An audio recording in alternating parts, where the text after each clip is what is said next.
अस्सलामुअलैकुम स्टूडेंट्स, उम्मीद है आप सब के सब खैरियत से होंगे।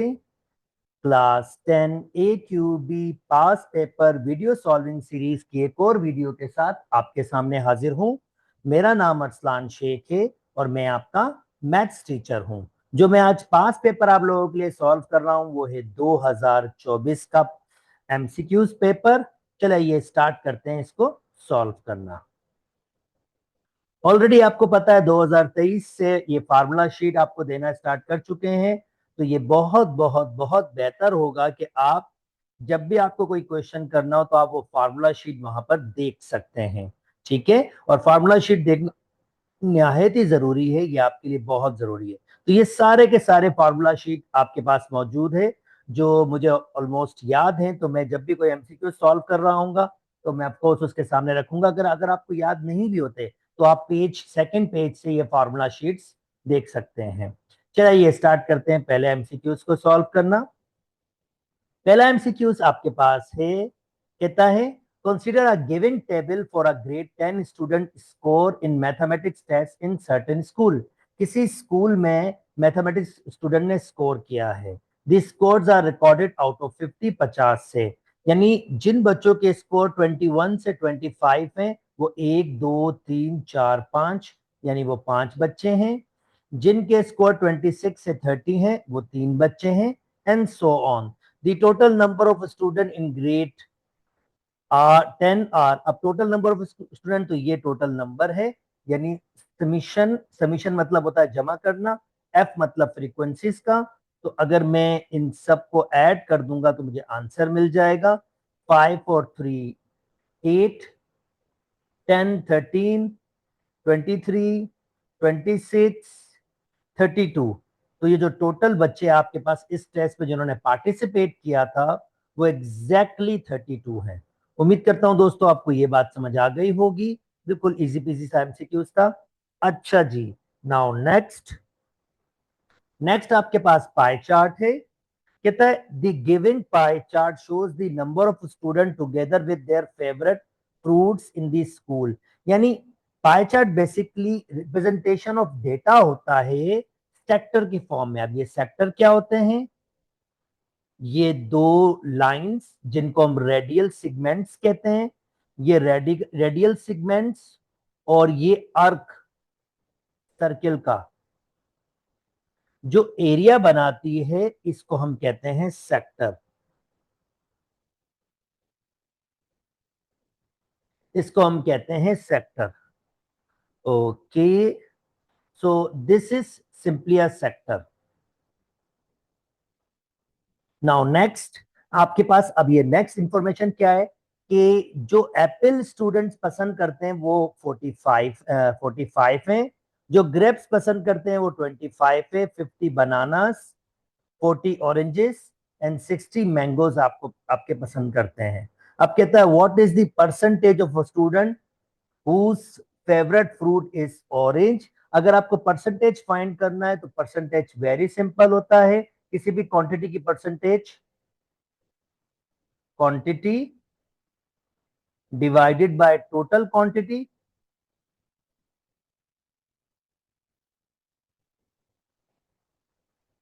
मल्टीप्लाई बाय 100, और ये परसेंटेज में कन्वर्ट हो जाएगा। तो किस क्वांटिटी का आपका वो फाइंड करना चाह रहा है? क्वांटिटी आपके पास है ऑरेंज, तो ऑरेंज आपके पास 40 है।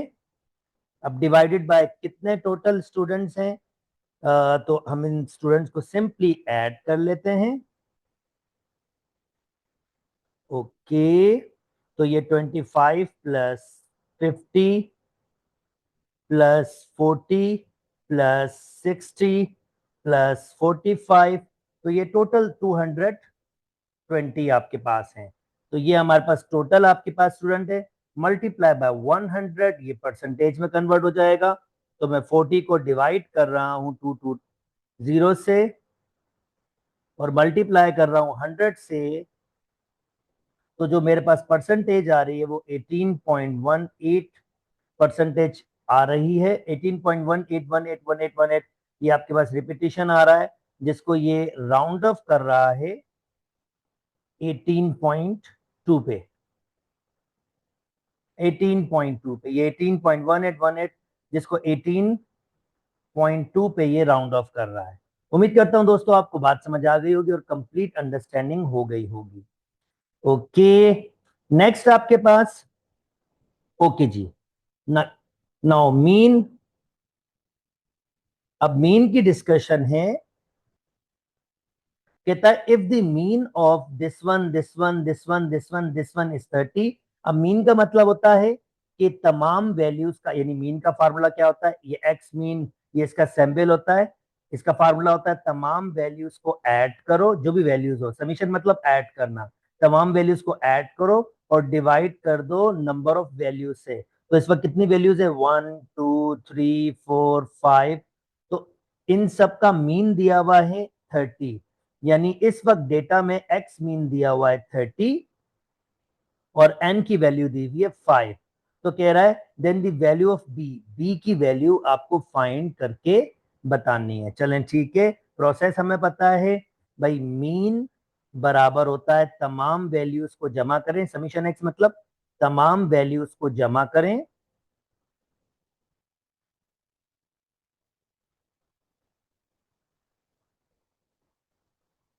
और डिवाइड कर दें टोटल नंबर से।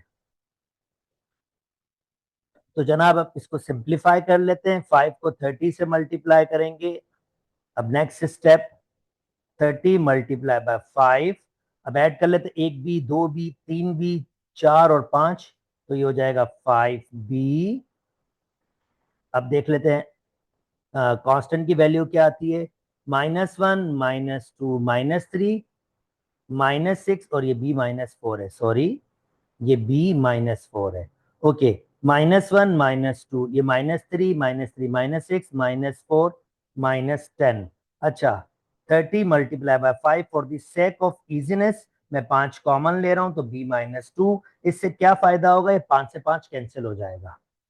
फिर 30 बराबर हो जाएगा b -2 के, -2 उधर जाएगा तो प्लस का हो जाएगा और ये 30 के साथ ऐड हो जाएगा और जनाब b की वैल्यू आ रही है 32। उम्मीद करता हूं दोस्तों आपको बात समझ आ गई होगी, थोड़ा लेंथी से एमसीक्यूज बनाया था पर I hope that understanding develop हो गई होगी। चलें जी, नेक्स्ट नेक्स्ट क्वेश्चन आपके पास है, कहता है the mean of 33, mean of 33 35, this one is 38। अच्छा, नाउ अब ये कॉन्सेप्ट क्या है, इसको समझाने से पहले ये एक्चुअली मीन्स की और ये एवरेजेस की कुछ प्रॉपर्टीज हैं, इसको एक्सप्लेन करने के लिए मैं ऐसे करता हूं, 2 + 3। मैं पहले कुछ एक एग्जाम्पल से आपको समझाने की कोशिश करता हूं। 1 2 3 4, ये 4 वैल्यूज है। अगर मैं इसका मीन निकालना चाहूंगा तो कैसे करूंगा, इन चारों वैल्यूज को जमा करूंगा, 1 और 2 ये 3 और 3 6, ये हो जाएगा 10 और डिवाइड करूंगा इनके नंबर से, यानी 4 है। तो इसका आंसर एग्जैक्टली मेरे पास क्या आ रहा है, इसका आंसर एग्जैक्टली मेरे पास आ रहा है 10 ÷ 4। तो आंसर आ रहा है 5.2, यानी 5/2 यानी 2.5, 2.5, यानी इसका मीन जो आ रहा है 2.5। अब इंटरेस्टिंगली मैं दो काम करूंगा, मैं एक फिक्स नंबर इसके साथ ऐड करूंगा। फर्ज करते हैं वो फिक्स नंबर मैंने 2 ऐड किया है, तो अगर मैं इसमें 2 ऐड करूंगा और इसमें भी 2 ऐड करूंगा और इसमें भी 2 ऐड करूंगा और इसमें भी 2 ऐड करूंगा, तो क्या होगा, ये 3 हो जाएगा, ये 4 हो जाएगा, ये 5 हो जाएगा और ये 6 हो जाएगा।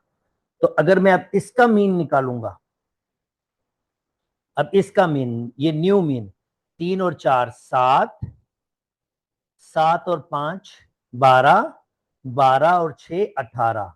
अगेन 18 को 4 से डिवाइड करूंगा। एक इंटरेस्टिंग प्रॉपर्टी आप नोट कीजिएगा, 18 को डिवाइड कर रहा हूं 4 से, आंसर आ रहा है 4.5। और अगर आप पिछले मीन से कंपेयर करेंगे, इसमें एग्जैक्टली यानी अगर इस मीन में मैं एग्जैक्टली 2 जमा कर दूं तो ये भी 4.5 हो जाएगा। यानी अगर आपको कुछ एक डेटा दिया हुआ हो और कहा जाए कि एक फिक्स नंबर उनकी वैल्यू से हम ऐड करके एक नया डेटा बना रहे हैं और उसका मीन आपको चाहिए और आपको प्रीवियस का मीन गिविंग हो, तो आप सिंपली क्या करोगे, प्रीवियस के मीन में जो करंट वैल्यूज ऐड हो रही हैं वो खाली ऐड कर दें, आपको न्यू मीन मिल जाएगा। This is really interesting, this is really really interesting. अच्छा, अब ये तो एडिशन की प्रॉपर्टी थी, चले मैं आपको मल्टीप्लीकेशन की प्रॉपर्टी भी बताता हूं। अब मल्टीप्लीकेशन की प्रॉपर्टी में क्या होगा, नंबर आपको मल्टीप्लाई होगा। यानी फर्ज करते हैं मैंने 2 से मल्टीप्लाई किया, तो जो नया नंबर बनेगा, जो नया नंबर बनेगा वो 2, 4, 6, 8 हो जाएगा। तो अगर मैं ऐड करूंगा 6 और 8, 14, 18, 20 हो जाएगा। तो आई होप दैट कि अब ये 20 हो रहा है। सो अब मैं अगर इसका मीन निकालूंगा,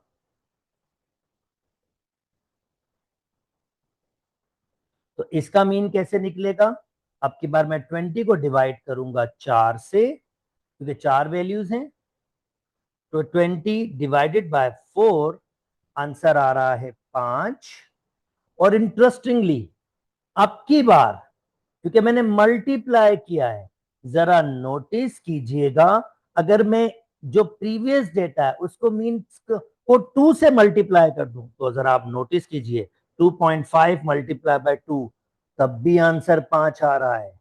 यानी अगर कोई फिक्स नंबर प्रीवियस डेटा में मल्टीप्लाई करके नया डेटा बनाए, तो नए डेटे का मीन सिंपली क्या होगा, जो प्रीवियस डेटा का मीन है उसको उस फिक्स नंबर से मल्टीप्लाई कर दीजिए, तो वो आपके पास आंसर आ जाएगा। उम्मीद करता हूं दोस्तों आपको ये थ्योरी समझ आ गई होगी, और ये बच्चों को बहुत कंफ्यूज करती है, तो मैंने बहुत बेसिक से एक एग्जाम्पल बनाई है सिर्फ आप लोगों के लिए कि आपकी अंडरस्टैंडिंग बेहतर से डेवलप हो जाए। अब देखें, the mean of this all numbers is 38। यानी एक डेटा दिया हुआ है, उसका मीन कितना दिया हुआ है 38। To increase the mean, mean increase हुआ है फ्रॉम 38 टू 40, यानी मीन इंक्रीज हुआ है 38 टू 40। यानी नया मीन कितना बन गया है, नया मीन अब 40 हो गया है। What should be added to each, of course अगर आप नोटिस करो 38 में 2 ऐड करेंगे तभी तो 40 हो जाएगा, तो हर डेटा में एग्जैक्टली कितना ऐड किया होगा, 2 ऐड किया होगा। उम्मीद करता हूं दोस्तों आपको बिल्कुल बिल्कुल बिल्कुल बात समझ आ गई होगी और बिल्कुल भी डिफिकल्टी नहीं हुई होगी। ओके जनाब, अब मुझे क्योंकि फार्मूलाज याद हैं तो फिर इतना मुश्किल मेरे पास नहीं है। द गिविंग डेटा शोज, आपको याद नहीं कोई बात नहीं, पीछे पेज में जाइए और वहां पे दिए हैं formula. The giving data shows the weights in kilogram of a workers in super store. Okay, अभी कह रहा था स्टैंडर्ड डेविएशन। अब ये स्टैंडर्ड डेविएशन किसके बराबर होता है, ये बराबर होता है radical summation X square upon N minus summation X upon N whole square के। ये स्टैंडर्ड डेविएशन का पीछे फार्मूला ऑलरेडी आपके पास दिया हुआ और वैल्यूज भी दी हुई है, खाली वैल्यूज पुट करो और आंसर निकाल लें। ओके, स्टैंडर्ड डेविएशन बराबर हो जाएगा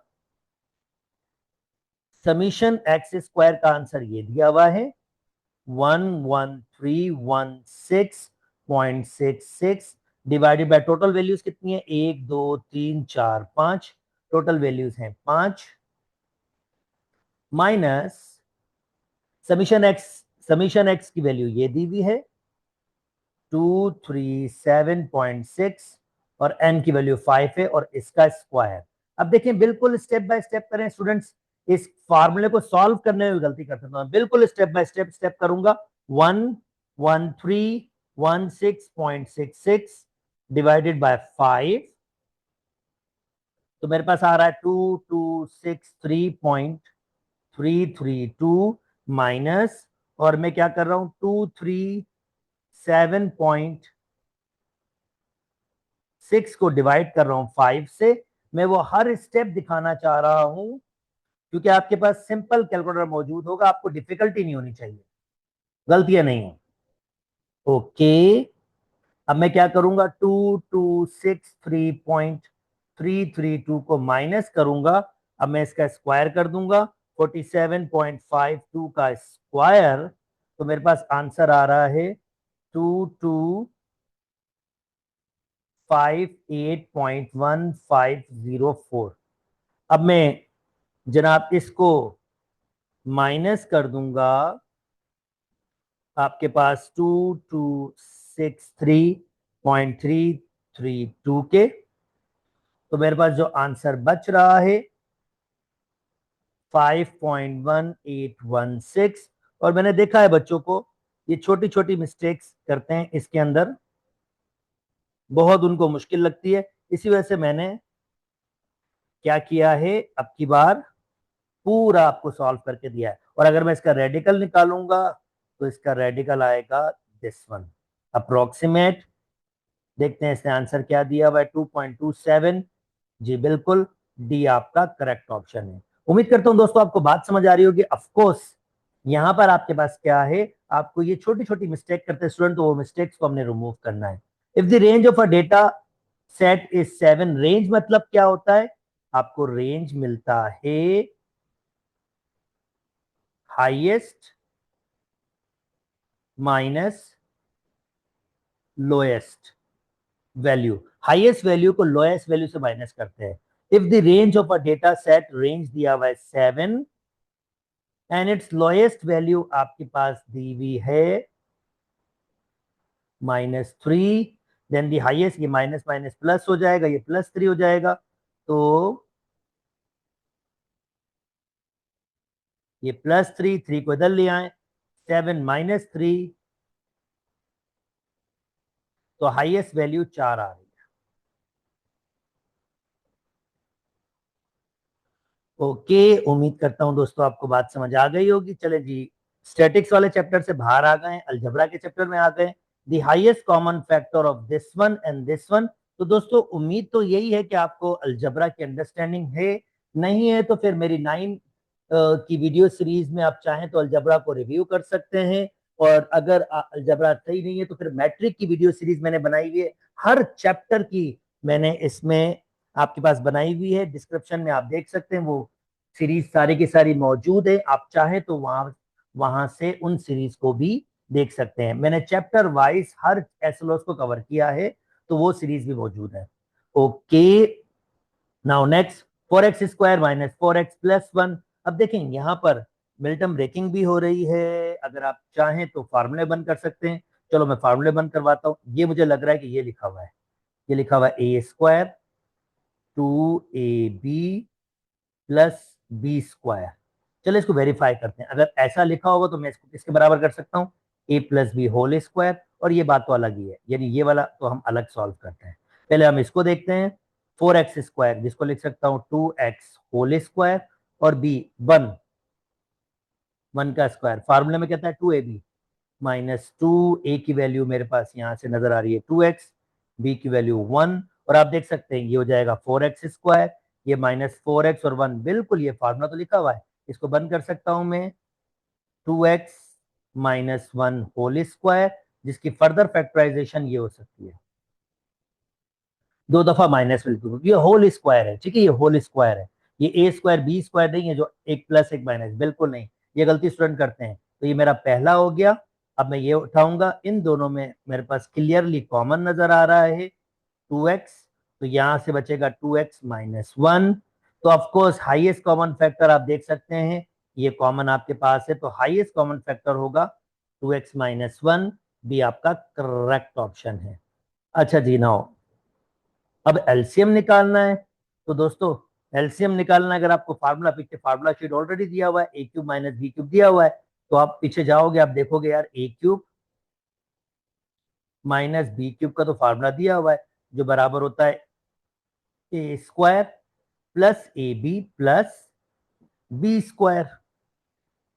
पहला फैक्टर मैं लिखा नहीं, बराबर होता है A - B A² + AB + B²। अब देखें ये क्या है आपके पास, ए की वैल्यू ए की वैल्यू x है और b की वैल्यू 1, क्योंकि इसके ऊपर 3 पावर लगा सकता हूं।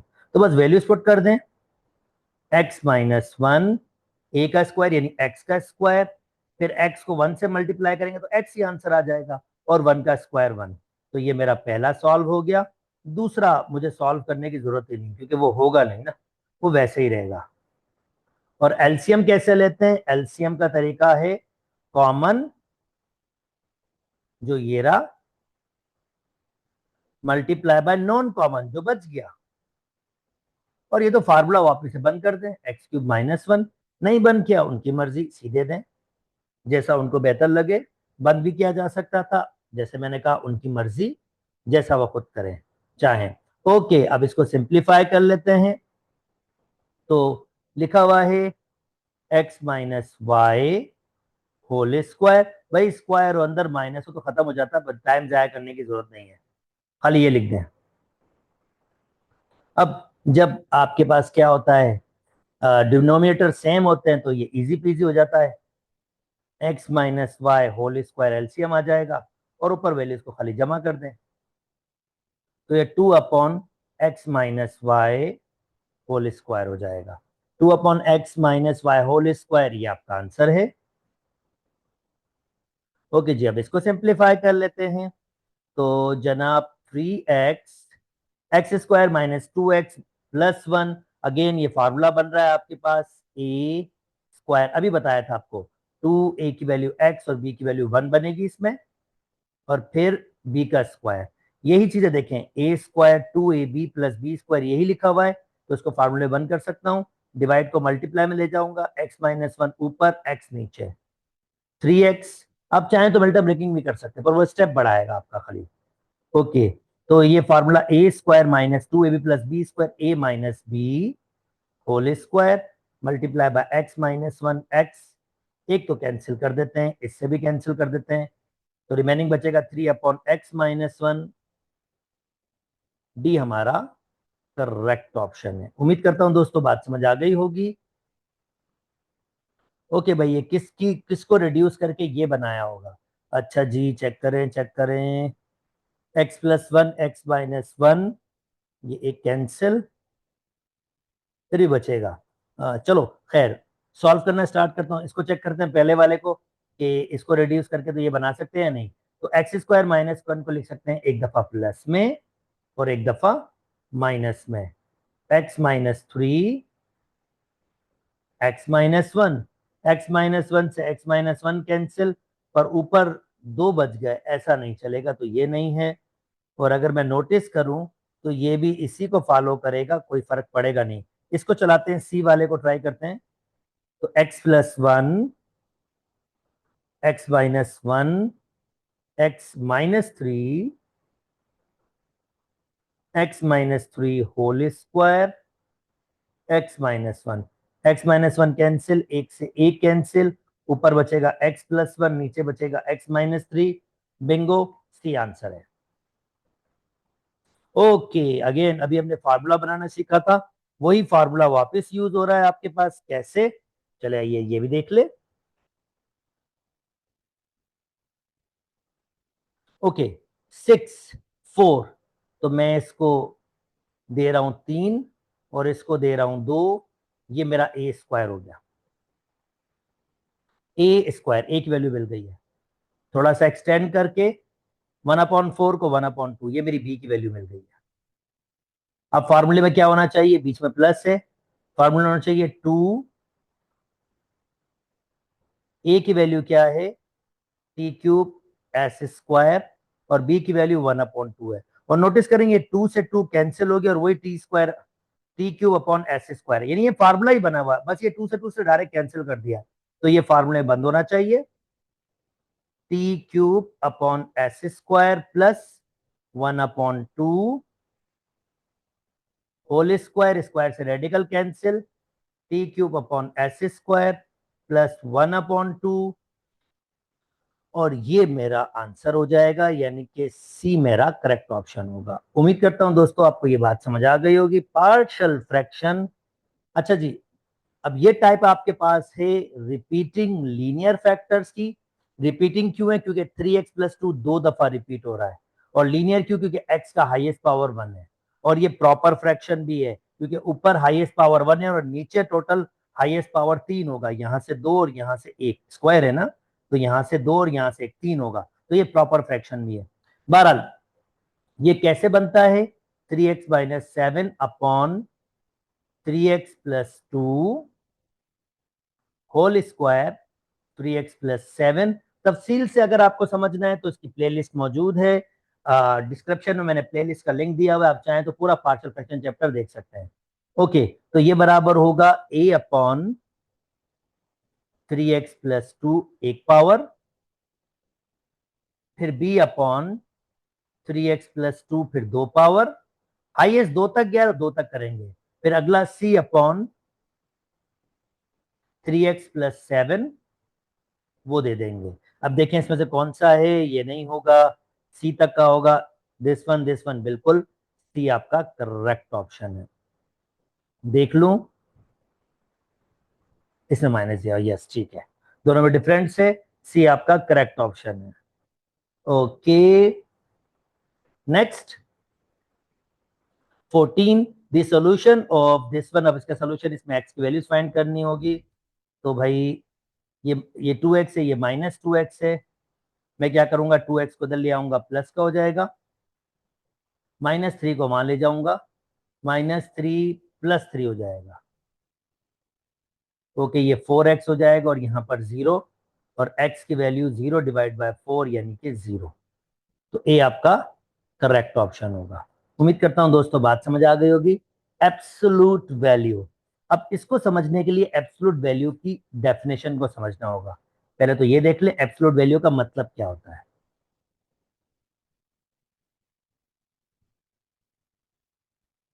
ओके, एब्सोलूट वैल्यू का मतलब ये होता है कि अगर मैं एब्सोलूट 5 ले रहा हूं तो इसका मतलब है ओरिजिन से मैं 5 यूनिट राइट गया हूं और मैं ये डिस्टेंस ले रहा हूं, जो ऑफ कोर्स 5 के बराबर होगा।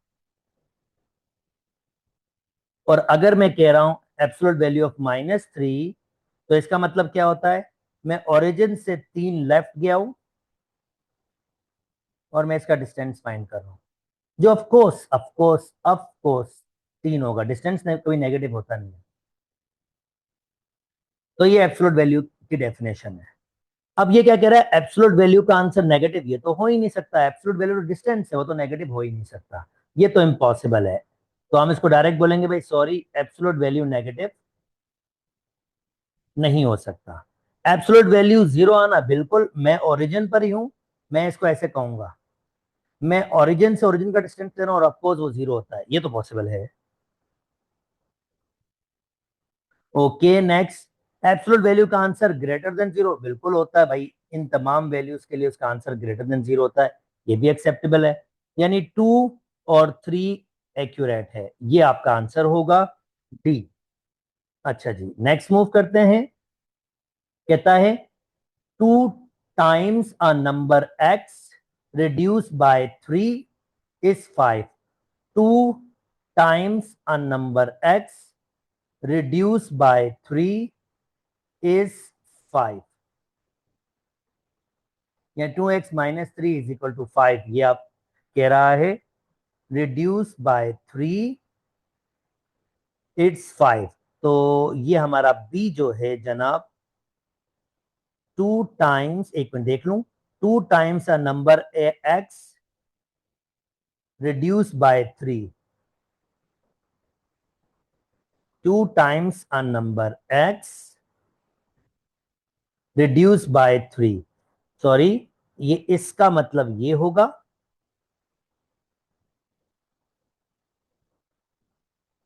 एक नंबर है x रिड्यूस बाय 3, एक नंबर है x जिसको रिड्यूस किया है 3 से और इसको 2 से मल्टीप्लाई किया है, उसका आंसर 5 आएगा। एक बार फिर आपको बता दूं, 2 times a number x reduce by 3, इसको एक ही समझें, x रिड्यूस बाय 3, फिर उसका 2 टाइम्स किया है और आंसर आपके पास 5 आया है। तो इस हिसाब से इसका आंसर आपके पास होना चाहिए दिस डी। उम्मीद करता हूं दोस्तों आपको बात समझ आ गई होगी। ओके, थोड़ी देर पहले मैंने आपको एब्सोल्यूट वैल्यू की अंडरस्टैंडिंग करवा दी है। अगर आपको the roots with satisfy, roots मतलब सॉल्यूशन जो इसको सेटिस्फाई कर रहे हैं, तो भाई इतने लंबी को सॉल्व करने से बेहतर है वैल्यूज पुट करें। -4 पुट करता हूं, -4 पुट करूंगा तो ये हो जाएगा -16, -2, ये तो माइनस के 18 हो जाएंगे, तो 14 तो हो ही नहीं सकता, 14 तो हो ही नहीं सकता, तो इसका मतलब ये है, इसको तो बिल्कुल छोड़ दें। एक भी गया, दूसरा गया। अच्छा, -3, दैट मीन्स -3, -12, -2, ये बिल्कुल हो सकता है। -14, -14 का एब्सोल्यूट वैल्यू 14 ही होता है, तो इसका मतलब ये 3 तो एक्सेप्टेबल है। 4 ट्राई करके देखते हैं। 4 करेंगे तो ये 16 हो जाएगा, इसमें से 2 निकालेंगे, बिल्कुल जी 14 आएगा। 14 इज इक्वल टू 14, यानी बी आपका एक्यूरेट आंसर है। उम्मीद करता हूं दोस्तों आपको बात समझ आ गई होगी। अच्छा, अब इसका मतलब क्या है, नंबर लाइन से रीड करना सीखें, नंबर लाइन से रीड करना सीखें, और ये बिल्कुल मुझे इसके बिटवीन लग रहा है। ये कह रहा है ये तमाम एक्स की वैल्यूज, या वाई, इस वक्त वाई कह रहा है, ये तमाम वाई की वैल्यूज है। वाई की वैल्यूज 1.5 से बड़ी और उसके बराबर हैं, और 5 से छोटी हैं। अब देखें यहां पर कहां लिखा हुआ है, वाई की वैल्यू 5 से छोटी, और यहां पर उल्टा पढ़ा जाएगा, ये इसको उल्टा पढ़ा जाएगा। यानी आप देखो भाई, 2 छोटा है 3 से, अगर मैं यहां से पढ़ूंगा तो कहूंगा 2 छोटा है 3 से, मगर अगर मैं यहां से पढ़ूंगा तो मैं कहूंगा 3 बड़ा है 2 से। तो अगर मैं y को यहां से पढ़ूंगा, y छोटा है 5, बिल्कुल 5 से छोटे, और y बड़ा होगा और बराबर, क्योंकि ये फिल्ड है 1.5 से, तो c आपका एक्यूरेट आंसर होगा। उम्मीद करता हूं दोस्तों आपको बात समझ आ गई होगी। जनाब, अब यहां पर कह रहा है एब्सोल्यूट वैल्यू का आंसर लेस देन -2। अच्छा, लेस देन -2 का मतलब क्या होगा, लेस देन -2 मतलब -3, -4, -5। पर पहली बात तो हमें यह समझना होगा कि एब्सोल्यूट वैल्यू का आंसर तो कभी नेगेटिव आता ही नहीं है। इसका मतलब ये फॉल्स स्टेटमेंट है और इसका कोई आंसर नहीं होगा। डी मेरा करेक्ट ऑप्शन होगा, नल सेट इसका आंसर होगा। उम्मीद करता हूं दोस्तों आपको बात समझ आ गई होगी। चलें अब स्टार्ट करते हैं। आप 20 को हम लोग, तो 20 हम ऐसे सॉल्व करेंगे।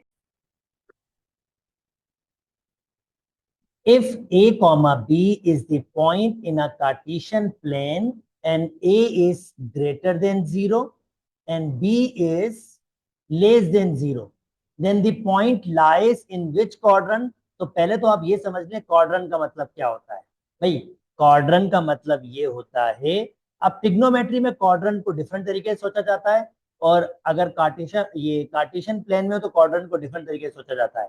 जैसे कि ये एक्स है, ये y है, ये -x है, ये -y। अब ये पहला क्वाड्रेंट है, और पहले क्वाड्रेंट में क्योंकि x भी पॉजिटिव है, y भी पॉजिटिव है, तो पहले क्वाड्रेंट में x, y होता है, जो बेसिकली इस वक्त a, b के तरीके से रखा गया है, यानी अल्फाबेट चेंज है। भाई a, b भी लिख सकते हो, आपकी मर्जी है। अब सेकंड क्वाड्रेंट में क्या होता है कि x होता है नेगेटिव और y होता है पॉजिटिव। तीसरे क्वाड्रेंट में क्या होता है कि x नेगेटिव और y भी नेगेटिव, और चौथे क्वाड्रेंट में क्या होता है कि x पॉजिटिव होता है और y नेगेटिव होता है। अब इसने क्या कहा है कि ए मतलब x पॉजिटिव, और b मतलब y नेगेटिव। तो x पॉजिटिव y नेगेटिव कौन सा क्वाड्रेंट होगा, ये आपके पास फोर्थ क्वाड्रेंट होगा। तो ये आपका करेक्ट ऑप्शन होगा। उम्मीद करता हूं आपको बात समझ आ गई होगी। अच्छा जी, नाउ नेक्स्ट 21, इसने कहा है the slope and Y intercept of a graph. तो चलें जल्दी जल्दी से, पहले आप, एक लाइन ड्रॉ हुई है, अब पहले वाई इंटरसेप्ट पे बात करते हैं। जनाब, वाई इंटरसेप्ट वो पॉइंट होता है जहां वाई एक्सिस पे लाइन क्रॉस करे। ये देखें, ये 1 है, ये 2 है, और ये 3 है। तो वाई एक्सिस एग्जैक्टली कहां से क्रॉस कर रहा है, 0,3। तो ये वाई एक्सिस पे 0,3 पे क्रॉस हो रहा है, तो इसका मतलब ये है, इसका आंसर आपके पास होगा 0,3, या सिंपल अल्फाज में 3। हम 3 भी कह सकते हैं कि वाई इंटरसेप्ट आपके पास ये 3 से गुजर रहा है। अच्छा, अब बात आई स्लोप की। भाई पहली बात तो आप ये समझ लें, अगर लाइन ऊपर से नीचे की तरफ जा रही है, आप जरा नोटिस करें, ये ऊपर से नीचे आ रही है, तो जो स्लोप होगा, स्लोप जिसको मैं यहां पर एक नाम दे रहा हूं एम के नाम, तो ये जो स्लोप होगा ये नेगेटिव होगा। ये जो भी स्लोप होगा वो क्या होगा, नेगेटिव। पहली बात तो ये समझ ले, अगर लाइन ऊपर से नीचे आएगी तो स्लोप होगा नेगेटिव।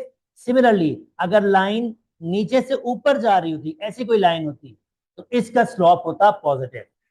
तो आई होप ये वाली बात आपको समझ आ गई है। अब स्लोप निकालते कैसे हैं, मैं आपको इसके दो तरीके सिखाऊंगा। मेथड नंबर 1 मैं आपको सिखाऊंगा कि आप इस लाइन में कहीं भी एक राइट एंगल ट्राइंगल ड्रॉ कर लें, इस लाइन में ऐसे कंबाइन करके। अब देखिए मैंने यही राइट एंगल ट्राइंगल कंस्ट्रक्ट क्यों किए, मैंने यही क्यों कंबाइन किए, क्योंकि मुझे यहां पर एग्जैक्ट पॉइंट्स मिल रहे हैं। अब एग्जैक्ट पॉइंट से क्या मुराद है, ये देखो ये आपके पास एक है, तो इसका मतलब इसकी बेस क्या होगी 1, और इसकी हाइट कितनी होगी, एक और एक, तो इसकी हाइट होगी आपके पास 2। ये दो ऊपर गया है, तो मुझे इसकी हाइट चाहिए और इसकी बेस चाहिए, क्योंकि स्लॉप बेसिकली क्या होता है, स्लॉप आपका पास होता है rise per unit run. Rise मतलब कि कितना ऊपर गया है, कितना ऊपर गया है, ये दो ऊपर गया है, और रन मतलब ये कितना एक्स डायरेक्शन में चला है, ये देखें ये 1 चला है। तो ट्राइंगल के हिसाब से बेस, दूसरे अल्फाज में ट्राइंगल के हिसाब से बेस जो होगी वो रन होगी, और हाइट जो होगी वो राइज होगी। तो ये 2/1, और मैंने कहा था क्योंकि ये लाइन ऊपर से नीचे आ रही है तो स्लॉप नेगेटिव होगा। तो इसका मतलब इसका स्लॉप का आंसर क्या आ गया आपके पास, इसके स्लॉप का आंसर आ गया आपके पास -2। तो y इंटरसेप्ट 3 स्लॉप -2, इसका मतलब y स्लॉप -2 y इंटरसेप्ट 3, ये आंसर है। पर जैसे मैंने आपसे कहा था कि मैं एक और तरीका बताऊंगा आपको स्लॉप निकालने का, क्योंकि कभी कभार आपके पास डिफिकल्टी हो जाती है। तो अब स्लॉप निकालने का एक और तरीका भी है। भाई ये पॉइंट कितना है 0,3, और ये पॉइंट कितना है, ये पॉइंट है 1,1। ये पॉइंट कितना है 1,1। अगर आपको लाइन के दो पॉइंट्स मिले हों, इस लाइन के दो पॉइंट्स, तब भी आप स्लॉप निकाल सकते हो। स्लॉप का फार्मूला क्या होता है, y2 minus y1 upon x2 minus x1। y2, अब ये आपका ये x1 हो सकता है, ये y1 हो सकता है, ये x2 हो सकता है, और ये y2 हो सकता है। ठीक है, तो आप कोई भी दो y की वैल्यूज यानी 3 और 1, पहले y की वैल्यूज को माइनस कर लें, 3 माइनस 1, और फिर x की वैल्यूज को 0 -1। तो आप जरा नोटिस कीजिएगा, 3 -1 2, और नीचे -1 बच गया है, और आप नोटिस करें स्लॉप -2 के बराबर आ गया। तो मैंने आपको दो तरीके बताए स्लॉप निकालने के। आई होप दोस्तों आपको बात समझ आ गई होगी, ये आपका करेक्ट ऑप्शन होगा। चलें जी नेक्स्ट मूव कर जाते हैं। ओके, अब एक ग्राफ दिया हुआ है, थोड़ा सा इसको शॉर्ट कर देता हूं आपके लिए, डिस्प्ले करेक्ट आ जाए। ओके जी, अब ये आपके पास दिया हुआ है। अब ये पहले ग्राफ को की वर्डिंग समझ लेते हैं क्या कह रहा है। The given graph shows the relation between temperature in Fahrenheit and Celsius scale. Okay, यानी दो चीजों के दरमियान रिलेशन बताइए। एक्स एक्सिस में सेल्सियस है और वाई एक्सिस में आपके पास फ़ारेनहाइट है। तो अब ये बोल क्या रहा है, क्वेश्चन समझ लेते हैं उसकी। क्वेश्चन है from the given graph the value of -10 degree Celsius on Fahrenheit. तो सेल्सियस से स्टार्ट करेंगे और कहां जाएंगे, फ़ारेनहाइट पे। तो सेल्सियस एक्स एक्सिस में, -10 से स्टार्ट करूंगा और कहां तक जाऊंगा, ये फ़ारेनहाइट पे, और चेक करूंगा कि ये कहां पर टकराया है, और फिर मैं इसको एक्स एक्सिस में इसकी वैल्यू देखूंगा। तो जनाब अगर देखोगे तो एक बॉक्स वाई एक्सिस में वैल्यू देखूंगा, तो आप देखोगे तो एक जो इसका वाई एक्सिस में एक बॉक्स है वो 2 के बराबर है। तो 2, ये देखें 2, 2 4 6 8 10 12, और ये 14 आपके पास होगा, यानी ये आपके पास 14 होना चाहिए। इसका मतलब इसका आंसर पॉजिटिव 14 के बराबर होगा। यस, बिल्कुल गिविंग है 14 पॉजिटिव। ये देख लीजिए, आप आराम से इसको देख सकते हैं। इसने कहा था -10 डिग्री सेल्सियस को फ़ारेनहाइट पे देखें, तो -10 से स्टार्ट किया मैंने, और ये फ़ारेनहाइट पे गया। क्योंकि पॉजिटिव ये देखिए ना, ये पॉजिटिव आपके पास दिया हुआ 14, ये ऊपर है 14 तो पॉजिटिव होगा, सिंपल। ओके, अच्छा जी, नेक्स्ट आपके पास स्टैंडर्ड फॉर्म क्या होती है?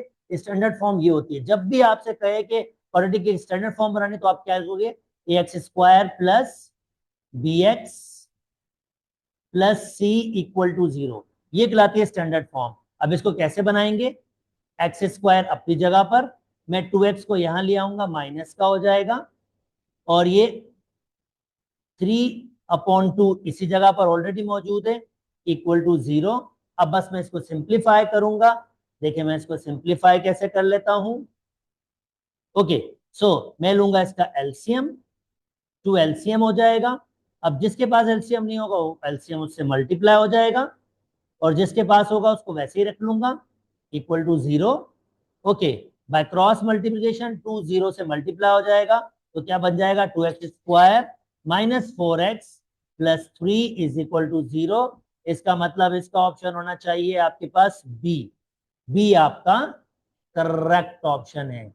उम्मीद करता हूं दोस्तों आपको ये वाली बात भी समझ आ गई होगी और डिफिकल्टी नहीं हुई होगी। हाँ, अब ये एक एमसीक्यूज, ऐसा एमसीक्यूज है जिसमें उसने थोड़ी सी ट्रिक यूज की है, तो बहुत केयरफुली देखिएगा सॉल्यूशन, ताकि आपको बात समझ आ सके। To completing the square, to completing square the equation, यानी इसको कंप्लीट स्क्वायर करना है आप। दूसरा अल्फाज में वो क्या चाहता है कि जो तीन टर्म्स हैं इसको आप किसमें बंद कर दो? ए माइनस बी होल स्क्वायर में। बीच में माइनस है इसलिए माइनस वाला फार्मूला यूज किया। तो इन तीन टर्म्स को कह रहा है अगर आप ए माइनस बी होल स्क्वायर में बंद करना चाहते हो तो ये एम की वैल्यू क्या होगी? यानी सादा अल्फाज में वो आपसे क्या पूछना चाह रहा है कि ये तीन टर्म, भाई देखो फार्मूला आपके पास होता है ना, a square minus 2ab plus b whole square, तीन टर्म्स होती है ना, तो ये परफेक्ट स्क्वायर में बंद हो जाती है ना। कैसे करते हैं हम इसको? ए माइनस बी होल स्क्वायर। तो कह रहा है यार अगर ये भाई साहब तीनों परफेक्ट स्क्वायर में है तो एम की वैल्यू बता दो, ये एम की वैल्यू क्या होगी वो बता दो। अब बहुत अच्छा तरीका यही है कि आप एम की वैल्यू कहां से ढूंढो? ऑप्शन से। अगर आपने क्वेश्चन से ढूंढा तो फिर आपको बहुत डिफिकल्टी होने वाली है।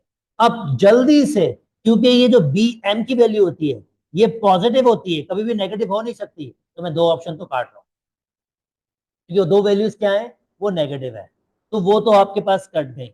अब मैं तीसरा ऑप्शन ट्राई करता हूं, तो मैं तीसरा ऑप्शन पुट करता हूं और चेक करता हूं क्या वाकई ये परफेक्ट स्क्वायर बन सकता है। तो 25/8 में पुट कर लेता हूं। अब आपको पता है अगर आपको परफेक्ट स्क्वायर करना है तो पहले टर्म का परफेक्ट स्क्वायर होना जरूरी है, यानी होल स्क्वायर के फॉर्म में वो टूटना जरूरी है, पर ये तो टूट नहीं सकती, यहां तो 2 है। तो क्या करें इस कंडीशन में? 2 कॉमन लेते हैं, तो मैंने 2 कॉमन लिया, वाई स्क्वायर 10, 2 के टेबल में 10 आता है 5y। और ये जो स्टेप आपकी अंडरस्टैंडिंग नहीं है, ये स्टेप देखें, देखिए यहां पर 2 कॉमन नहीं है।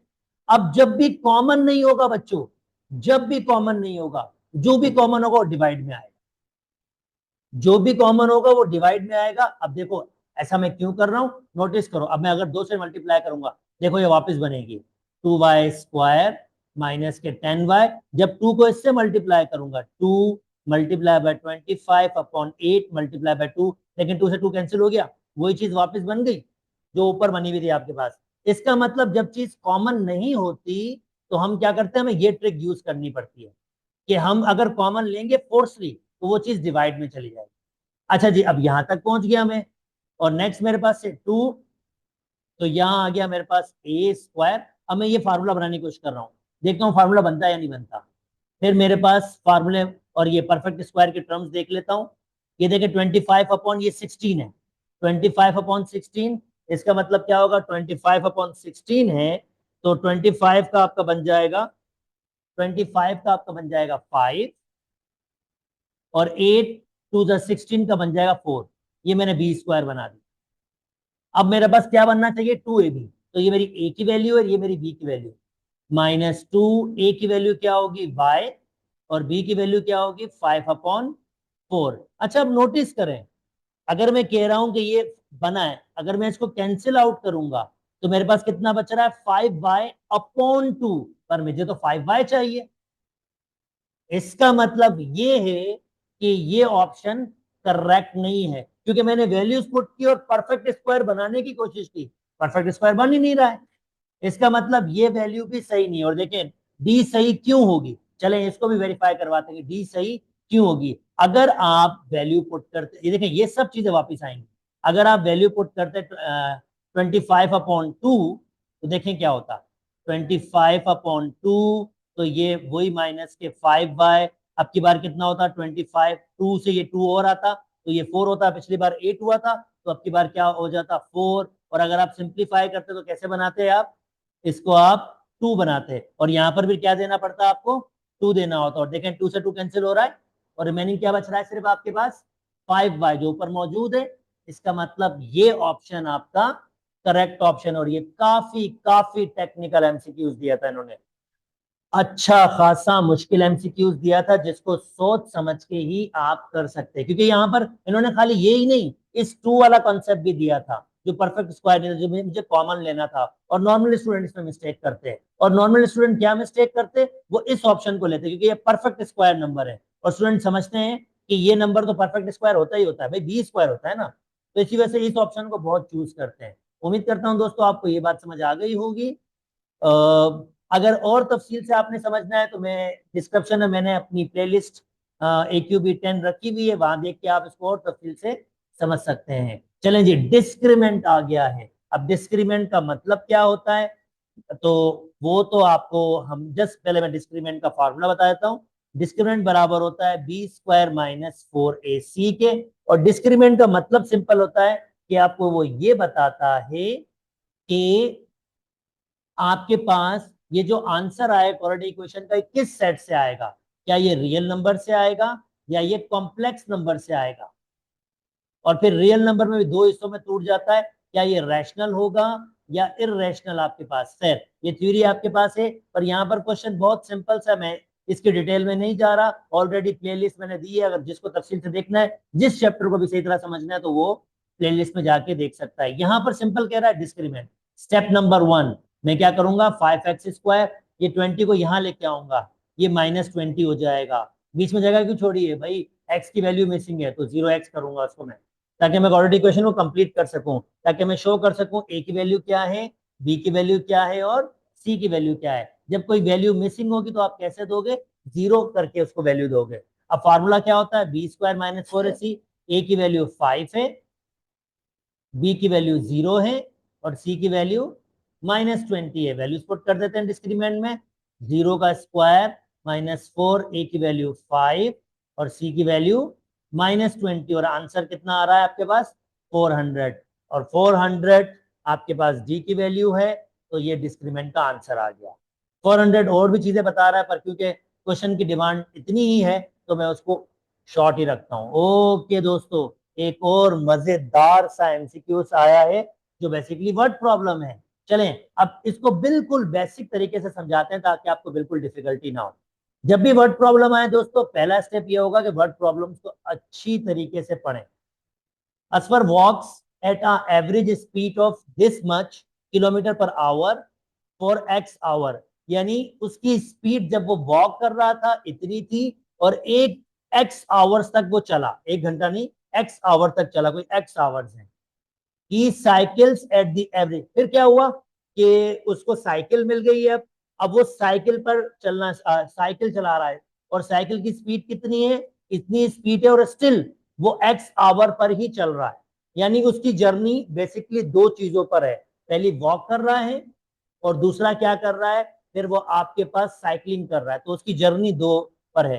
अब कह रहा है जितना उसने डिस्टेंस कवर किया, ये टोटल डिस्टेंस है, if he cover 10 kilometre journey, यानी उसने टोटल 10 किलोमीटर वॉक के साथ भी और आपके पास साइकिलिंग के साथ भी, टोटल उसने कितना कवर किया है, 10 किया है। तो वो आपसे वो क्या कह रहा है, वो आपसे ये कह रहा है कि आप इसको, इस चीज को, इस एक्सप्रेशन को मैथमेटिकली एक्सप्रेस करो। पहले तो मैं आपको ये समझा दूं, भाई उसकी एक जर्नी है, ये उसकी जर्नी है, और टोटल जर्नी कितनी है, ये 10 किलोमीटर, ठीक है 10 किलोमीटर।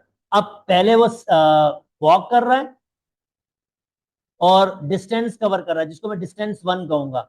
डिस्टेंस 1 बराबर होगा, डिस्टेंस बराबर होता है स्पीड इंटू टाइम। तो पहले की स्पीड क्या दी हुई थी, x माइनस 1/x, और टाइम कितना दिया हुआ था, x। ये मेरा पहला डिस्टेंस हो गया, this is my first distance.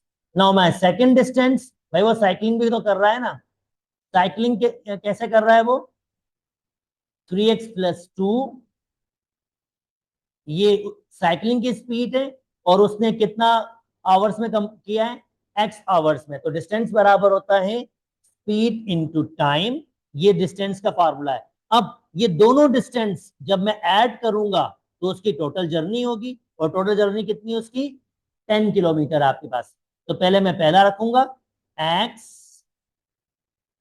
-1/x, plus दूसरा डिस्टेंस कितना था, 3x+2/x, किसके बराबर होगा, 10 के। अब मल्टीप्लाई करता हूं, x x से मल्टीप्लाई होगा तो x² हो जाएगा, x मल्टीप्लाई होगा 1/x से तो ये कैंसिल आउट हो जाएगा, 3 मल्टीप्लाई होगा x से तो 3x² हो जाएगा, और 2 मल्टीप्लाई होगा x से तो 2x हो जाएगा, इक्वल टू 0। अब x² और 3x², ये हो जाएगा 4x² प्लस 2x, और इक्वल टू 0 नहीं है, 10 से, सॉरी, ये 10 के बराबर रहेगा, 2x इज इक्वल टू 10। तो जनाब ऑप्शन कौन सा आना चाहिए, 4x² प्लस 2x -1। और ये देखिए, ये मैंने मिस किया, ये x और x कैंसिल किया तो -1 बचा था ना, तो ये मैंने मिस किया, x से x कैंसिल हुआ तो ये -1 बचा, इज इक्वल टू 10। तो जनाब ऑप्शन होना चाहिए आपका बी, ए। अच्छा जी, ऑप्शन ए होना चाहिए, 4x² plus 2x -1 is equal to 10, A आपका करेक्ट ऑप्शन है। काफी टेक्निकल एमसीक्यूज था, काफी इसमें वर्किंग उसने यहाँ डिस्कस की, तो ठीक ठाक टेक्निकल एमसीक्यूज था। ओके, 27। अब डिस्टेंस की बात आ रही है दोस्तों। डिस्टेंस, पहले तो डिस्टेंस का पीछे फॉर्मूला दिया हुआ है, जल्दी से वो डिस्टेंस फॉर्मूला लिख लेना। डिस्टेंस फॉर्मूले को याद करने का आसान तरीका, 2x की वैल्यूज को माइनस करके स्क्वायर करो, और 2y की वैल्यूज को माइनस करके स्क्वायर करो। तो अब ये x1 होगा, ये y1 होगा, ये x2 होगा, और ये y2 होगा। तो 2x की वैल्यूज को 6 - 0, तो 2x की वैल्यूज को माइनस करके स्क्वायर करूंगा, और 2y की values 8 0 8 - 0 whole square, A B distance निकाल रहा हूं। ओके, यहां बचेगा 6, 6 का स्क्वायर 36, 8 का 64, ये हो जाएगा 100, और ये हो जाएगा 10। तो इसका आंसर आ जाएगा आपके पास 10। तो डी आपका करेक्ट ऑप्शन है। ओके जी, उम्मीद करता हूं ये वाली बात भी समझ आ गई होगी। चलें जी नेक्स्ट। अब देखें यहां पर क्या कह रहा है, which of the giving sets of a point is non collinear. अब हमें क्या शो करना है, नॉन कोलिनियर शो करना है कि इसमें से कौन से वाले पॉइंट्स आपके पास नॉन कोलिनियर है। तो भाई इसके लिए सबसे पहले तो आप ये करें कि आप जल्दी से एक्स एक्सिस वाई एक्सिस बनाएं, क्योंकि आप प्लॉट करके इसको बहुत अच्छे तरीके से कर सकते हैं। फिर उसके बाद आप प्लॉटिंग करें, भाई देखें ये हो जाएगा 0 1 2 3 4 -1 -2 -3।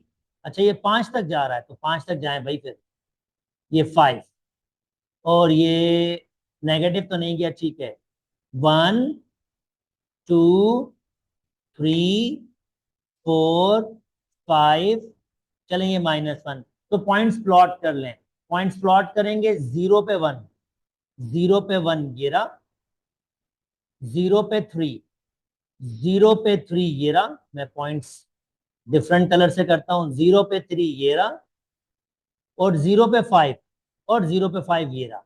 तो इसका मतलब ये तो एक स्ट्रेट लाइन पर है। नॉन कोलिनियर तो वो पॉइंट होते हैं जो एक स्ट्रेट लाइन से पास नहीं करते, तो ये तो कोलिनियर है, ये तो आंसर नहीं हो सकता, हमें तो नॉन कोलिनियर जानना है। चलें कलर चेंज करते हैं और आपको नेक्स्ट बताते हैं।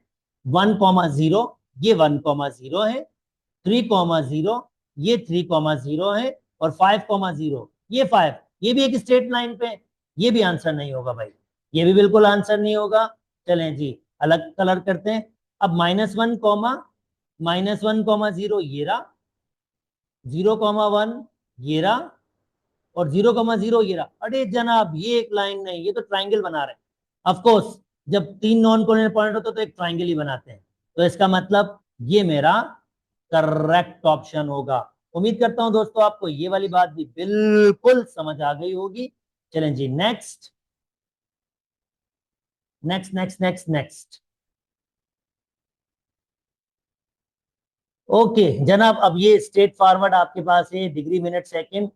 मैं आपको इसके स्ट्रेट फॉर्मूलाज बताऊंगा। डिग्री मिनट सेकंड कैसे बनेगा, 25 वैसे रखें। अगर डिग्री और उसको कन्वर्ट, अगर मिनट हो तो उसको कन्वर्ट करना हो डिग्री में को, तो उसको 60 से डिवाइड करें प्लस, और अगर आपके पास सेकंड हो तो उसको 3600 से डिवाइड करें, और ये सब का सब डिग्री में कन्वर्ट हो जाएगा। तो जनाब जल्दी जल्दी से इसको कैलकुलेट कर लेते हैं with calculator, with the help of calculator. तो मैं बस बेसिक से इनको ऐड कर रहा हूँ, 25 प्लस 18 डिवाइडेड बाय 60 प्लस, यानी बस मैं इनको डिवाइड कर रहा हूँ और ऐड कर रहा हूँ, 36 डिवाइडेड बाय 3600। तो जनाब जो मुझे इसका आंसर मिल रहा है 2531, तो 2531 बी मेरा करेक्ट ऑप्शन है। उम्मीद करता हूं दोस्तों आपको बात समझ आ गई होगी। चलें जी, नेक्स्ट मूव करते हैं। ओके, ट्रिग्नोमेट्री में अब भाई 3 sec square theta minus 2 tan square theta. भाई पीछे फार्मूले में जाना और देखना, 1 प्लस टेन स्क्वायर थीटा किसके बराबर दिया हुआ है, सेक स्क्वायर थीटा। ये पीछे फार्मूला लिखा हुआ है, पहले तो ये फार्मूला आइडेंटिफाई करना, अब बस वैल्यूज पुट कर दो। देखो 2, इवन मैं इसको और शॉर्टकट भी कर सकता हूं यहां से, पर चलो मैं यहां पर 2 कॉमन अगर मैं चाहूं तो मैं इसको और शॉर्टकट कर सकता हूं, टेन स्क्वायर को वहां शिफ्ट कर लेता हूं, तो यहां बचेगा 1 बराबर हो जाएगा sec square theta minus tan square theta. Sec square theta minus tan square जहां भी देखो वहां 1 हो, दोनों में 2 कॉमन लेता हूं, तो क्या बचेगा, sec square theta minus tan square theta. और sec square theta minus tan square theta किसके बराबर होता है भाई, 1 के। 2 1, तो इसका मतलब इसका आंसर रेडिकल 2 होगा। सी आपका करेक्ट ऑप्शन होगा। उम्मीद करता हूं दोस्तों आपको ये वाली बात भी समझ आ गई होगी। चलें जी, नेक्स्ट। ओके, अच्छा भाई, अब ये एक किस्म की ट्राइंगल बनी हुई है, लैडर रखी हुई है, और कह रहा है 31 और 32 इसी फिगर को देखते हुए सॉल्व करो। चलें जी, बिल्कुल सॉल्व कर लेते हैं। कहता है with reference of a triangular trigonometric ratios the distance of a ladder from the wall, यानी distance of a ladder from the wall, दूसरा अल्फाज में बेस बोल रहा है, तो ये बेस फाइंड करना चाहता है। अब आपको ट्रिग्नोमेट्रिक रेशियोज पता होना चाहिए भाई। भाई साइन थीटा बराबर होता है perpendicular upon hypotenuse, cos theta बराबर होता है बेस अपॉन हाइपोटेन्यूज, और टेन थीटा बराबर होता है परपेंडिकुलर अपॉन बेस। अब परपेंडिकुलर अपॉन बेस आपको फाइंड तो बेस करनी है, तो बेस एक तो इस फॉर्मूले में आ रहा है और इस फॉर्मूले में आ रहा है, पर मैं ये फॉर्मूला यूज क्यों नहीं कर सकता हूं, क्योंकि मुझे परपेंडिकुलर गिविंग दिया हुआ है, तो मुझे 10 यूज करना पड़ेगा, और एंगल भी गिविंग दिया हुआ है, और 10 30 डिग्री बराबर हो जाएगा, परपेंडिकुलर दिया हुआ है 3, और बेस मुझे फाइंड करना है जिसको मैं एक्स कह देता हूं। अच्छा, अगर आपको ट्रिग्नोमेट्रिक रेशियो याद है, वेल एंड गुड, नहीं याद है तो ट्राइंगल याद कर लो यार। ये ट्राइंगल याद कर लो, यहां पर होता है आपके पास 2, यहां पर होता है रेडिकल 3, और यहां पर होता है 1। तो भाई ये याद कर लो आप, और 10 30 यहां पर 60 होता है, और यहां पर क्या होता है 30 होता है। तो 10 30, 30 के अपोजिट परपेंडिकुलर होगा, और 90 के अपोजिट ये हाइपोटेन्यूज, तो फिर ये बेस होगा। तो परपेंडिकुलर अपॉन बेस यानी 1 upon radical 3, 3 upon x, by cross multiply 3 radical 3, यानी बी आपका करेक्ट आंसर होगा। उम्मीद करता हूं दोस्तों आपको बात समझ आ गई होगी। चलें जी, next next next next. This is interesting, ये मजे का एमसीक्यूज बनाया है, क्योंकि इसमें थोड़ी टेक्निकल चीज इसने दी है। कहता है the angle of depression is, अब इस फिगर में डिप्रेशन, अब डिप्रेशन क्या होता है, ऊपर से एक एंगल बनता है ऐसे, ये एंगल ऊपर से बनता है, और मैं इस बेस को भी सिर्फ रेफरेंस के लिए इसको एक्सटेंड कर रहा हूं। अब देखें, बेसिकली ये एंगल पूछ रहा है, वो एंगल ऑफ डिप्रेशन, पर ये तो गिविंग दिया हुआ नहीं है। पर मुझे पता है ये बेस वाली और ये लाइन दोनों आपस में क्या होती हैं, पैरेलल होती हैं, और ये अल्टरनेट एंगल्स होते हैं। तो अगर ये 30 है तो ये भी कितना होगा आपके पास, 30 डिग्री होगा। तो इसका मतलब ए आपका करेक्ट ऑप्शन होगा। उम्मीद करता हूं दोस्तों आपको ये बात समझ आ गई होगी। तो ये डिप्रेशन वाला एंगल भी बहुत केयरफुली देखिएगा। ओके, ट्रिग्नोमेट्री में आगे मूव कर रहे हैं। अच्छे एमसीक्यूज बनाए इन्होंने ट्रिग्नोमेट्री में, अच्छी खासी लेवल तक एक्सटेंड किया है। अब दोस्तों किसी को अगर याद नहीं है रेशोस, तो मैं जल्दी जल्दी से याद करवा देता हूं आप लोगों को, ताकि आपको डिफिकल्टी ना हो। पर पहले ट्राइंगल बना लें ताकि आपको पता हो कि आपके पास वैल्यूज क्या है। अब ये 45 वाली क्या होती है भाई, यहाँ 45 होता है, यहाँ 45 होता है, यहाँ 90, यहाँ होता है रेडिकल 2, यहाँ होता है 1 और 1। तो भाई साइन 45 बराबर होगा परपेंडिकुलर अपॉन हाइपोटेन्यूज, यानी साइन 45 बराबर होगा 1 अपॉन रेडिकल 2 ट्राइंगल से। और सेक, सेक किसका उल्टा होता है, सेक उल्टा होता है कॉस का। तो पहले कॉस निकालें, कॉस 45 किसके बराबर होगा, वो भी 1 अपॉन रेडिकल 2, क्योंकि आप देख सकते हैं 1 अपॉन रेडिकल 2। अब मुझे इसका उल्टा करना है, तो सेक इसका उल्टा होगा, वो किसके बराबर होगा, रेडिकल 2 अपॉन 1 के। तो इसकी वैल्यू रेडिकल 2 अपॉन 1 और इसकी वैल्यू 1 अपॉन रेडिकल 2। तो रेडिकल 2 अपॉन 1 वैसे रहेगा, ये रिवर्स हो जाएगा, ये भी रेडिकल 2 अपॉन 1 हो जाएगा। दो रेडिकल्स आपस में मल्टीप्लाई करेंगे तो 2 मल्टीप्लाई बाय 2 और ये 1, तो ये हो जाएगा रेडिकल 4 अपॉन 1 और आंसर आ जाएगा 2। तो 2 मेरा करेक्ट ऑप्शन हो जाएगा। काफी टेक्निकल एमसीक्यूज दे रहा है और वैल्यूज भी काफी टेक्निकली पुट करवा रहा है, तो बहुत केयरफुली देखिए इसको। नाउ नेक्स्ट और टेक्निकल एमसीक्यूज है। सो 34, अब ये क्या कह रहा है, अब ये कह रहा है कि भाई देखो, पहली वाली बात क्वाड्रेंट पे आ जाते हैं। जैसे मैंने आपसे कहा था, वो कार्टेशियन प्रोडक्ट में क्वाड्रेंट डिफरेंट होते हैं, ट्रिग्नोमेट्री में क्वाड्रेंट को डिफरेंट तरीके से हो जाता है। ये होता है CAST,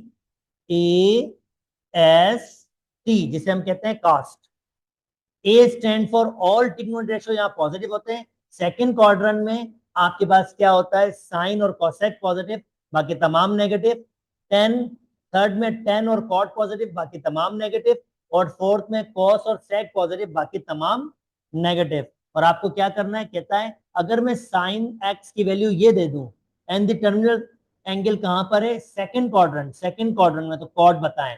पहली बात, सेकंड क्वाड्रेंट में कॉट की जो भी वैल्यू आएगी वो नेगेटिव आएगी, क्योंकि सेकंड क्वाड्रेंट में कॉट क्या होता है, नेगेटिव। सेकंड क्वाड्रेंट में सिर्फ साइन और कोसेक पॉजिटिव।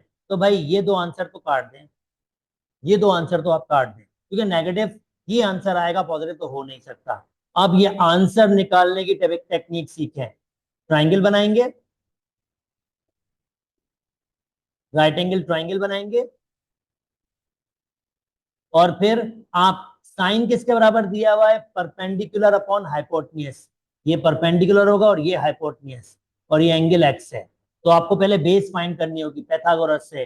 तो पैथागोरस क्या बताएगा आपको, हाइपोटेन्यूज का स्क्वायर बराबर होता है परपेंडिकुलर स्क्वायर और बेस स्क्वायर। तो हाइपोटेन्यूज का स्क्वायर है 5 का स्क्वायर, 5 का स्क्वायर, और परपेंडिकुलर है 3, 3 का स्क्वायर, और बेस को चलो मैं कह देता हूं y, y का स्क्वायर।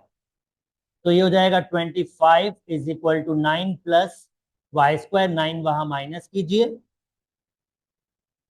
और ये कितना हो जाएगा 16, और 16 का रेडिकल कितना हो जाएगा दोस्तों आपके पास 4। मैं प्लस माइनस क्यों नहीं लिख रहा हूँ, प्लस माइनस क्योंकि लेंथ है, उसमें प्लस माइनस नहीं होगा। तो y की वैल्यू कितनी हो जाएगी 4। अब 10 किसके बराबर होता है, परपेंडिकुलर अपॉन बेस, यानी 3 अपॉन 4। कोट उसका उल्टा होता है, तो ये कितना हो जाएगा 4 अपॉन 3, और 4 अपॉन 3 कौन सा आंसर है, ए मेरा करेक्ट ऑप्शन है। तो कॉट एक्स बराबर होगा माइनस के 4 अपॉन 3। काफी टेक्निकल एमसीक्यूज था, काफी अच्छा, ट्रिग्नोमेट्री में काफी टेक्निकल एमसीक्यूज दिए उन्होंने। काफी हद तक टेक्निकल एमसीक्यूज दिए। ओके, नेक्स्ट मूव कर जाता हूं। ये इजी पीजी लग रहा है। Ten square cos square by ten बराबर होता है sine square theta upon cos square theta. Ten square है ना, टेन बराबर होता है साइन अपॉन कॉस। अगर टेन स्क्वायर होगा तो sine square theta upon cos square theta multiply by cos square theta. ये कैंसिल आउट हो जाएगा और आंसर कितना कौन सा आएगा, साइन स्क्वायर थीटा। पहला एमसीक्यूज जो आपके पास थोड़ा सा नॉर्मल बना है। ओके जनाब, अब मैं आ रहा हूं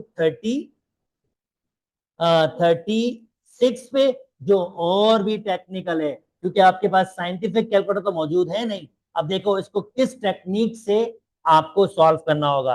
पहले मुझे कुछ चीजों को यहाँ पर देना होगा जो आपको अंडरस्टैंडिंग करनी होगी, ताकि मैं इस क्वेश्चंस को आसान कर सकूं। हाँ, ये थोड़े से एडवांस कॉन्सेप्ट होंगे जो आपने आपके एसलोस में नहीं पढ़े होंगे, पर मैं उसी तरीके से इसको सिंप्लीफाई कर सकता हूं आसानी से। स्टेप नंबर 1 दोस्तों, अगर कॉस में कोई नेगेटिव एंगल होगा तो वो पॉजिटिव हो जाएगा। ये मेरा स्टेप नंबर 1 होगा। स्टेप नंबर 2 दोस्तों, कॉस 180 180 माइनस थीटा, यहां पर कहा है 180 माइनस थीटा, 180 बोल रहा हूं मैं, 270 करना होगा। 270 माइनस थीटा, अगर कॉस होगा तो ये बराबर होता है साइन थीटा के। ये मैं जो आपको वैल्यूज बता रहा हूं, इसके जरिए मैं ये एमसीक्यू सॉल्व करूंगा। अगर ये वैल्यूज आपके पास पहले अंडरस्टैंडिंग नहीं है तो अपने पास इसको अंडरस्टैंड कर लीजिए, ठीक है, क्योंकि हमारे पास कैलकुलेटर तो मौजूद नहीं है। नंबर 1, चलें जी स्टार्ट कर रहा हूं। कॉस अभी बताया, अगर नेगेटिव एंगल होगा तो वो पॉजिटिव के बराबर होगा, ये पॉजिटिव ही हो जाएगा। ये मेरा पहला स्टेप। मेरा दूसरा स्टेप, अब मैं क्या करूंगा, मैं कहूंगा कॉस ये 240, जिसको मैं लिख रहा हूं 270 माइनस 30 डिग्री। भाई 270 माइनस 30 वही माइनस के 240 हो जाएगा, is equal to sine x और कॉस। अब ये कितना आपके पास, मैंने आपको बताया था अगर 270 माइनस थीटा हो तो किसमें कन्वर्ट हो जाएगा, साइन थीटा में। तो जनाब इसको साइन थीटा में कन्वर्ट कर दीजिए, ये बराबर हो जाएगा साइन 30 डिग्री और साइन एक्स। पर देखिए 30 डिग्री तो यहाँ दिया हुआ ही नहीं है। अब यहाँ पर 30 डिग्री तो दिया हुआ नहीं है। अगर मैं कंपेयर करता तो 30 x 30, पर यहाँ पर ऑप्शन में 30 डिग्री तो दिया हुआ नहीं है।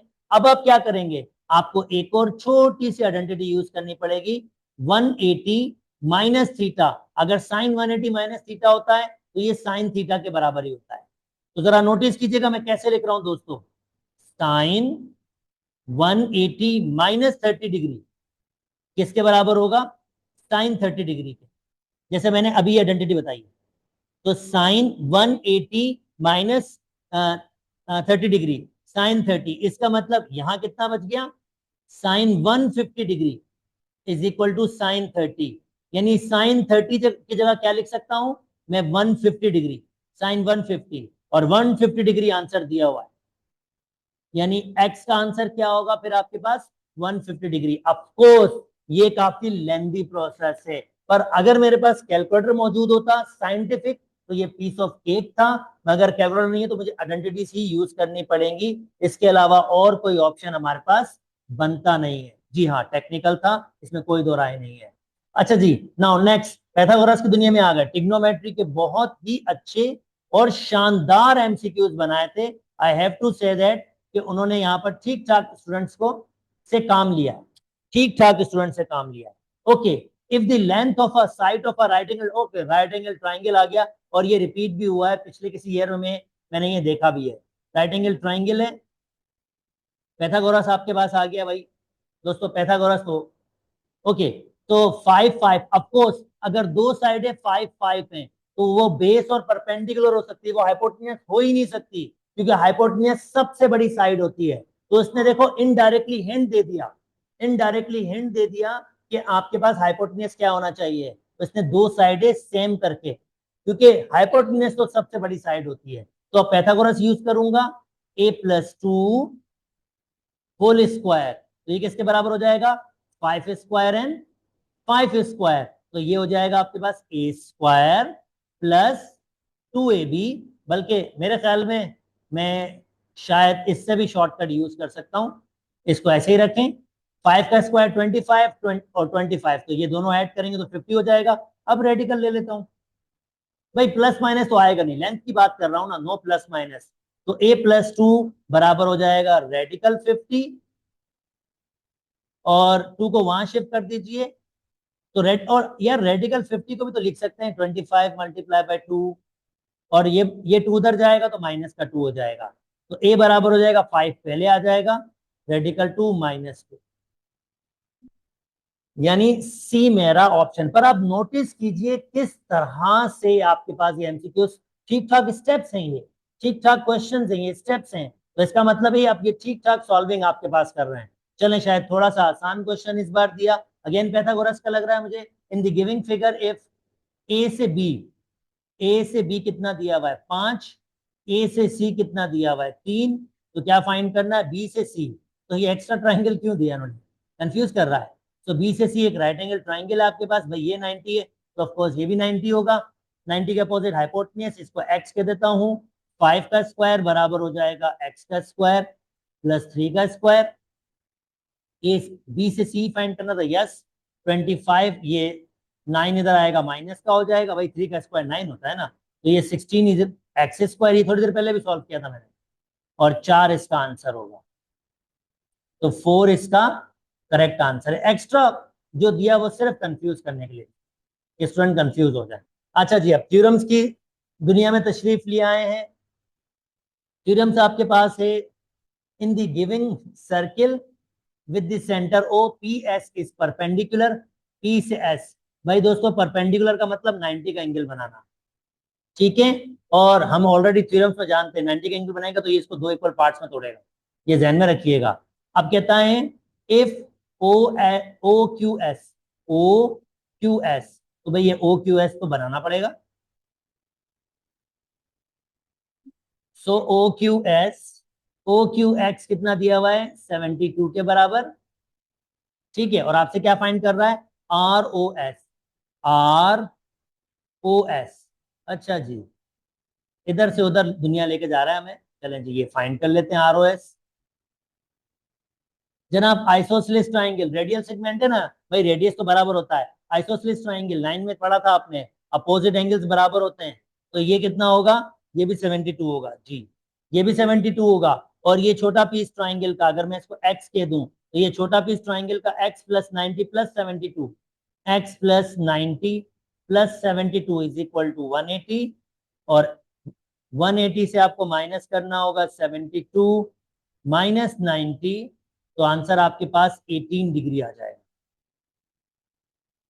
यानी एक्स की वैल्यू आ जाएगी आपके पास सिंप्लीफाई करने के बाद 18 डिग्री। उम्मीद करता हूं दोस्तों ये बात बिल्कुल समझ आ गई होगी। ओके 40 थ्योरम्स में आपके पास in the giving diagram O is the centre of a circle.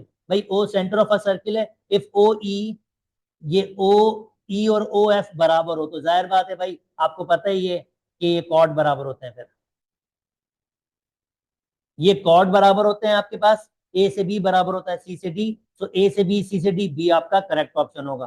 Theorem का स्टेटमेंट है। और तफसील से सीखना हो तो मैंने इसके टॉपिकल पास पेपर भी प्लॉट किए हैं जिसमें मैंने सारी चीजें एक्सप्लेन की है, और मैंने वीडियो सीरीज भी मैट्रिक की रखी हुई है, आप वहां भी हर चैप्टर को तफसील से देख सकते हैं। ठीक है, यहाँ मैं सिर्फ अप्लाई कर रहा हूँ।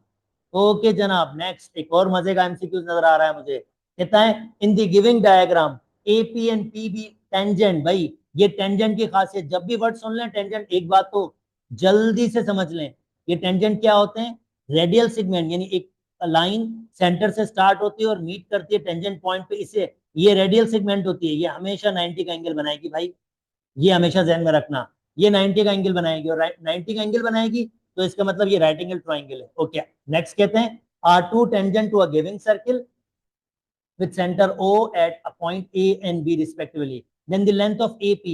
यार ये भी सिंपल है भाई, देखें अगर दो टेंजेंट एक्सटर्नली बने तो एक्सटर्नल पॉइंट से इनकी लेंथ बराबर होती है।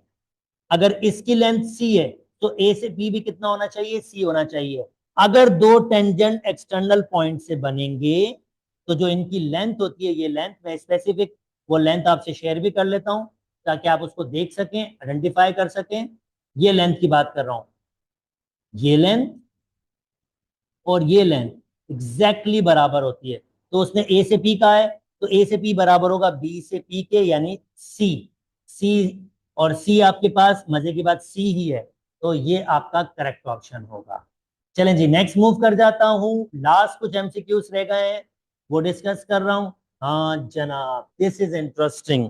अब इसको समझने के लिए बहुत केयरफुली समझना होगा चीजों को। I try my level best मैं आपको एक्सप्लेन कर सकूं। कहता है रेडाई, रेडाई मतलब होता है रेडियस का जमा। जब एक से ज्यादा रेडियस पर बात होती है तो वो शॉर्ट फॉर्म में रेडाई लिखता है, यानी रेडियस ही है ये, पर दो रेडियस की बात कर रहा होगा। The radii of two circles 7 and 4 centimeter if the distance between their center is 8 centimeter of a circle। तो ये पहले तो मैं जरा बता दूं ये करना क्या चाह रहा है। यार दो सर्किल बनाए, एक भाई साहब सेहतमंद सर्किल है और एक भाई साहब थोड़ा नॉर्मल सर्किल है। This is interesting. और इसके सेंटर्स के दरमियान डिस्टेंस कितना है? वो डिस्टेंस आपके पास कह रहा है ये सेंटर ए है, ये सेंटर बी है। इनके दरमियान डिस्टेंस कितना दे रहा है वो? 8 के बराबर। 8 के बराबर। अब ये लेंथ 8, ये पूरी लेंथ में कह रहा हूं 8, 8 के बराबर है। और उसने बड़े रेडियस को कितना कहा है? 7। और छोटे रेडियस को कितना कहा है? 4।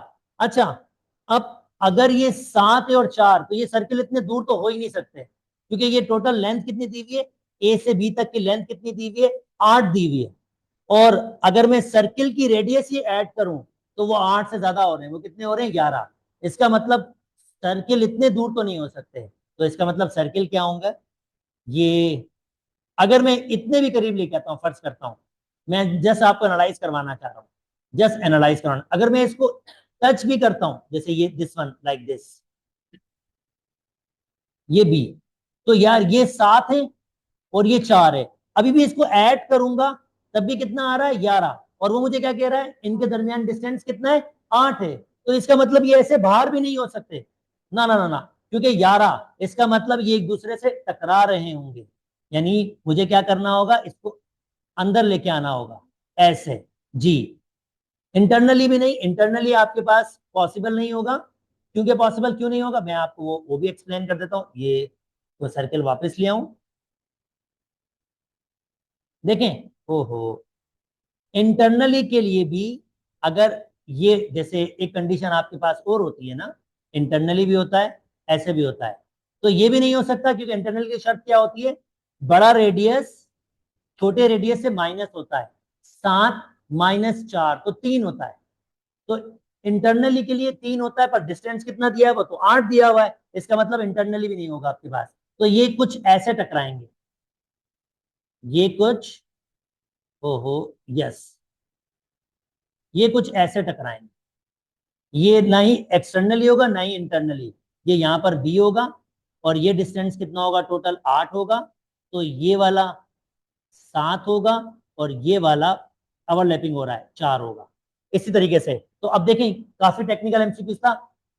ये कह रहा है नॉट टचिंग एनी पॉइंट। ऐसा तो नहीं है भाई, टच तो कर रहे हैं, और एग्जैक्टली कितने पॉइंट पे टच कर रहे हैं?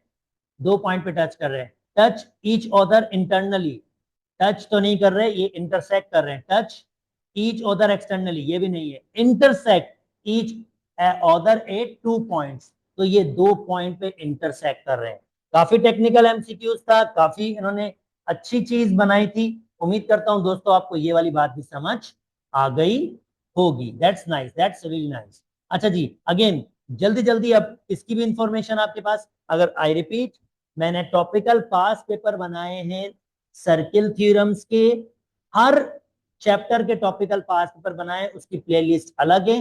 अगर आप टॉपिक वाइज कॉन्सेप्ट को सीखना चाहते हैं तो आप वो भी सीख सकते हो, इस वीडियो की डिस्क्रिप्शन में वो मौजूद होगी। चैप्टर वाइज सीखना चाहते हो तफसील डिटेल वीडियोस में, उसकी प्लेलिस्ट अलग है, वो भी आप सीख सकते हो। अच्छा जी, in the giving circle with centre O, if P Q and R S are two are equal chords. अब ये कॉर्ड्स इक्वल है, पी क्यू, ये कॉर्ड इक्वल है। तो बच्चों अब क्या क्या चीजें आपके पास होता है? ये सेंट्रल एंगल बराबर होते हैं, ये आर्क बराबर होती है जब भी आपके पास ये कंडीशन हो।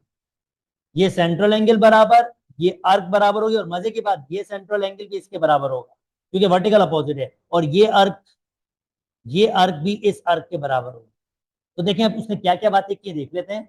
तो कहता है angle P O Q, P O Q of course ये angle R O S, R O S बिल्कुल बराबर होता है, पहली बात बिल्कुल सच है।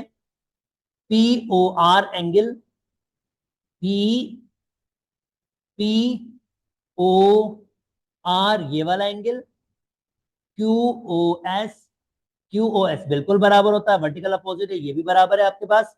Angle O R S, O R S ये वाला एंगल, नहीं जी ये शर्त नहीं है। O P O Q, P O Q नहीं जी बिल्कुल नहीं, ये नहीं है। तो 1 और 2 यानी सी आपका करेक्ट ऑप्शन होगा। देखते हैं जी हाँ, सेकंड लास्ट एमसीक्यूज क्या है। दिस इज इंटरेस्टिंग, ये भी मजे की बात है। अभी भी थोड़ी देर पहले मैंने आपको यही चीज समझाई है। In the given diagram a circle having centre at O, the chord A B, chord A B और कॉर्ड बी सी। बच्चों अगर ये कॉर्ड बराबर होता है तो ये आर्क बराबर होते हैं, और ये सेंट्रल एंगल बराबर, ये सेंट्रल एंगल बराबर। अच्छा अब ये भी देख लो मजे की बात, ये इसके वर्टिकल अपोजिट है तो ये दोनों ही बराबर होंगे, ये इसके वर्टिकल अपोजिट है तो ये भी बराबर होगा। इसका मतलब अगर ये दो सेंट्रल एंगल बराबर होंगे तो ये कॉर्ड भी बराबर होंगे।